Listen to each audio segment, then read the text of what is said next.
نحمده ونصلي ونسلم على رسوله الكريم أما بعد فأعوذ بالله من الشيطان الرجيم بسم الله الرحمن الرحيم اقرأ باسم ربك الذي خلق آمنت بالله صدق الله مولانا العظيم وصدق رسوله النبي الأمين المتين الكريم ونحن على ذلك من الشاهدين والشاكرين والحمد لله رب العالمين۔ آئیے انتہائی ادب و احترام کے ساتھ پیارے آقا علیہ الصلوۃ والسلام کی بارگاہ میں درود پاک کا نذرانہ پیش کریں۔ پڑھیے اللہم صلی علی سیدنا محمد المصطفى الکریم وآلہ وصحبہ وبارک وسلم۔ صلو علیہ صلاۃ و سلام علیک یا رسول اللہ صلی اللہ علیہ وسلم۔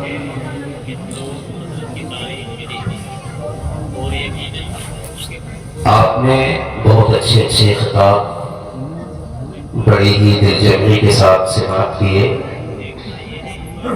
اور بھی آپ کو خطاب سن رہے ہیں، مقرر خصوصی بھی آ چکے ہیں۔ میں صرف فہرست میں ذاکرین کی فہرست میں اپنا نام درج کرانے کے لیے یہاں آیا ہوں، وقت زیادہ نہیں لوں گا۔ اللہ پاک مجھے حق بولنے کی توفیق عطا فرمائے اور ہم سب کو حق سن کر اس پر حق و صداقت کے ساتھ عمل کرنے کی توفیق عطا فرمائے۔ ڈاکٹر اقبال کہتے ہیں کہ افسوس کہ تعلیم و ترقی میں ہے پیچھے، افسوس کہ تعلیم و ترقی میں ہے پیچھے وہ قوم جس قوم کا آغاز ہی اقرا سے ہوا ہے۔ یہ آج جو علم کی کمی کی وجہ سے یہ جو اشتیاق دین ہمارے دلوں سے دھیرے دھیرے ختم ہوتا چلا جا رہا ہے، یہی وجہ ہے جو پریشانیوں کا سبب ہے۔ آج بڑی آسانی کے ساتھ ہم لوگ بول دیتے ہیں کہ انہوں نے علماء نے اور حفاظ اکرام نے کیا کیا ہے، بول دیتے ہیں بڑی ذمہ داری کے ساتھ، کہیں بھی چوراہے پر کھڑے ہو کر بگے باندھتے ہوں تب بول دیتے ہیں کہ علماء نے اور حافظوں نے کیا کیا ہے۔ اگر علماء اور حفاظ اکرام نے کچھ نہیں کیا ہے تو آپ بتائیں آپ نے کون سا تیر مارا؟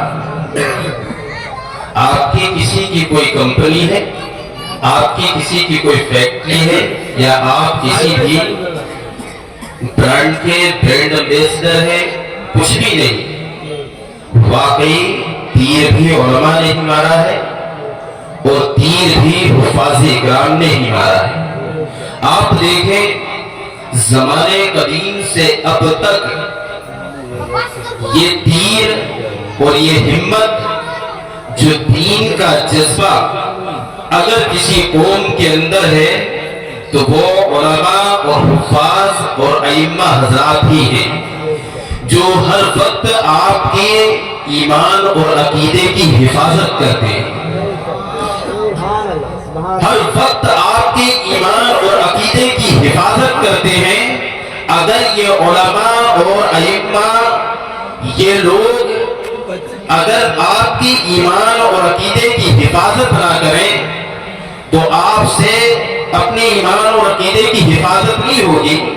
اب میں آپ کو لے کر کے چلوں کہ قرآن کیسی چیز ہے۔ قرآن میں بتایا گیا ذالک الکتاب لا ریب فیہ، یہ وہ کتاب ہے جس میں شک ہی نہیں۔ آپ لوگ کربلا کے میدان کو آپ نے سنا ضرور ہے، کربلا کا میدان جو 10ویں محرم کے نام سے آپ جانتے ہیں، صرف آپ کربلا کے نام سے جانتے ہیں، لیکن کربلا میں کیا پیغام تھا، کربلا کے اندر کیا تھا، کربلا کی عظمتیں کیا ہیں، کربلا کی شان کیا ہے، کربلا کے اندر کیا مشن تھا، کربلا کے اندر کیا کیا خوبیاں تھیں، اس چیز سے تمہیں ابھی تک اس چیز کا علم نہیں ہے۔ کربلا کے اندر اگر قرآن پڑھتے تو کربلا بھی سمجھ میں آتا، اگر قرآن کی تعلیم کو تم حاصل کرتے تو کربلا والے بھی سمجھ میں آتے، اگر تم قرآن کی تعلیم کو سیکھتے تو کربلا جن نواسوں کے نام سے کربلا کو یاد کیا جاتا ہے اس نبی کی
کوئی ہے تمام تر علماء اکرام یہاں پر بیٹھے ہوئے جو ایک سے ایک بہترین صلاحیت کا مالک ہے.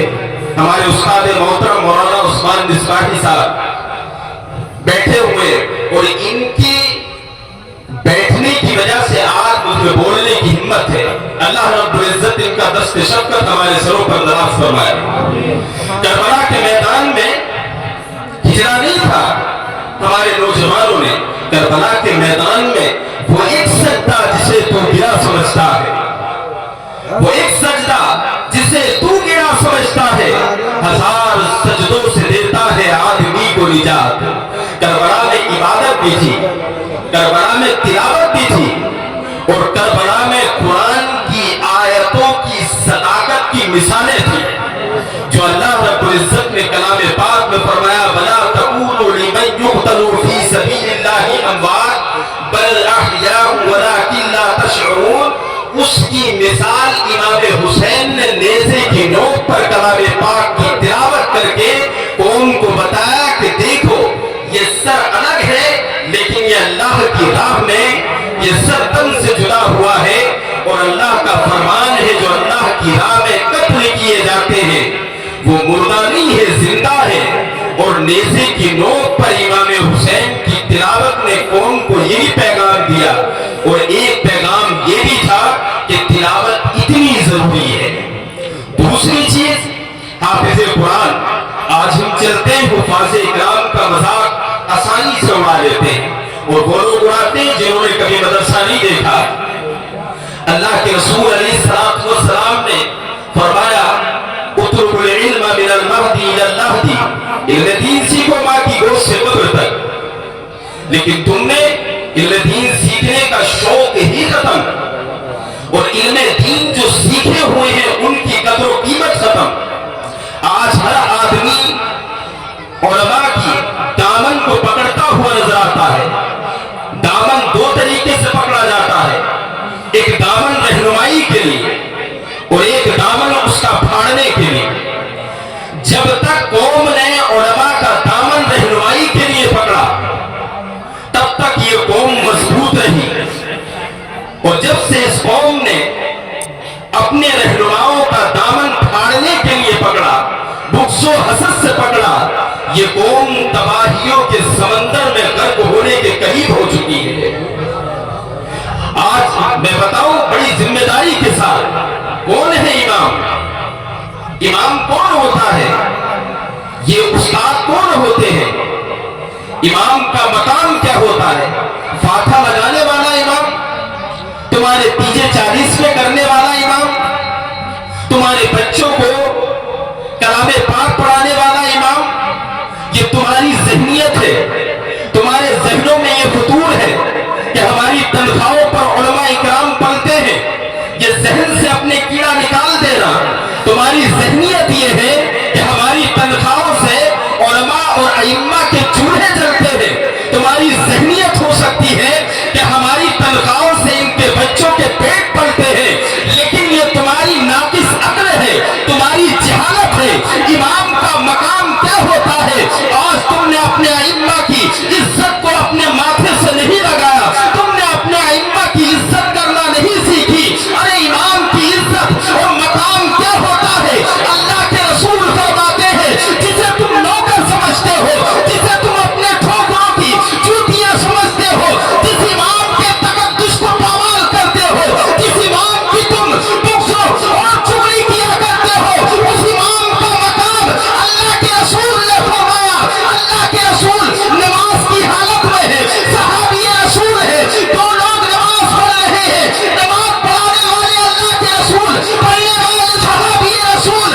ایک گھاٹی جو کھڑا ہونے کا طریقہ معلوم نہ تھا صحابہ کو, اللہ کے رسول نے نماز کی حالت میں کان پکڑ کر کے سیدھا کر دیا اور قوم کو پیغام دیا. منبر نور پر کھڑا ہو کر پیغمبر اعظم نے فرمایا الامام حاکم للقوم.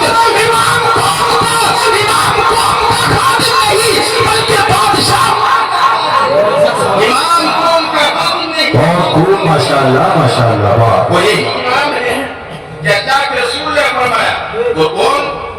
آپ آپ دیکھیں بخاری شریف میں پیارے آقا فرماتے ہیں لا یؤمن احد حتی یؤمن باربعین، تم میں سے کوئی مومن نہیں ہو سکتا جب تک 4 چیزوں پر ایمان نہ لے آئے۔ یہاں پر بتانے کا مقصد پہلا یہ کہ خالص عبادت اللہ کی ہی، اس کے علاوہ کوئی دوسرے کو عبادت کا لائق سمجھے وہ مومن نہیں، کافر ہے۔ دوسرا اس سے پیارے آقا نے فرمایا وَأَنِّي مُحَمَّدٌ رَسُولُ اللَّهِ بَعَثَنِي بِالْحَقِّ وَالصَّدَاقَةِ، اللہ نے مجھے، بے شک اللہ نے مجھے اپنا رسول حق و صداقت کے ساتھ بنا کر کے دنیا میں بھیجا۔ جو نبی کی زبان پر اگر ذرا سا بھی یہ خیال رکھے کہ معاذ اللہ جھوٹ بول سکتے وہ مومن نہیں، تو اللہ کا رسول کبھی جھوٹ نہیں بولتا۔ نبی نے فرمایا امام قوم کا بادشاہ ہوتا ہے۔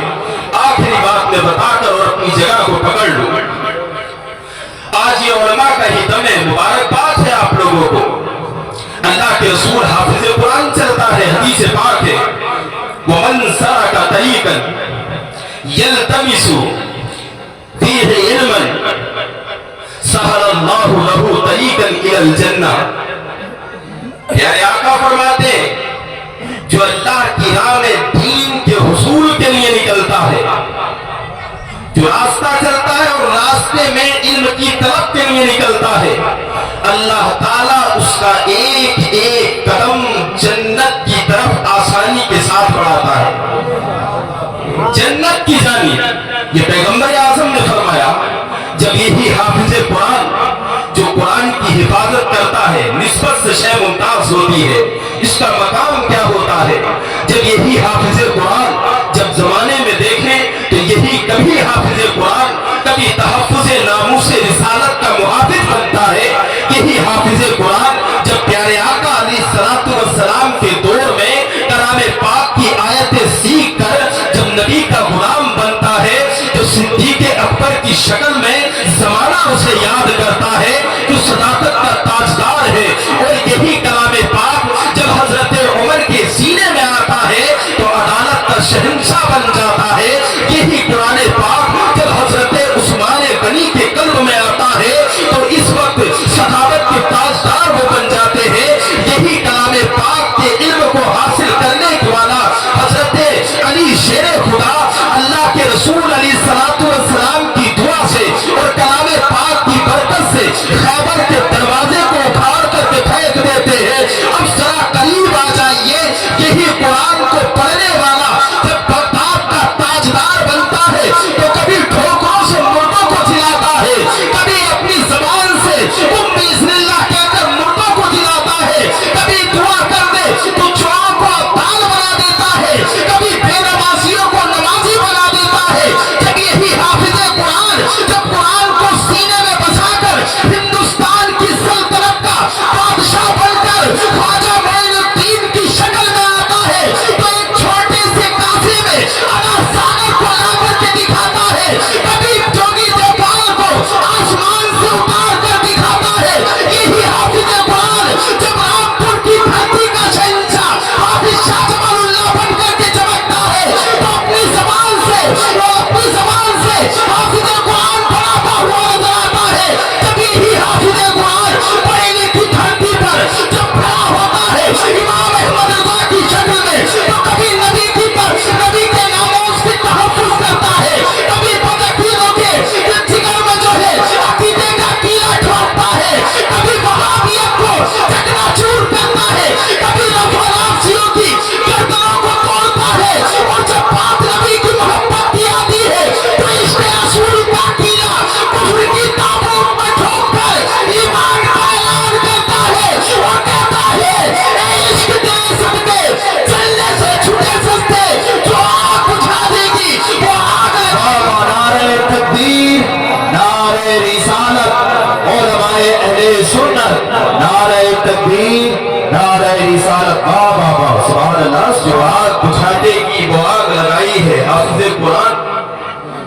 آج 2 حافظ یہاں سے بھی ہیں، روایتیں ہیں، علماء کرام آپ کو بتائیں گے اپنے اپنے نمبر پر۔ علماء سے اور حافظوں سے محبت کرو۔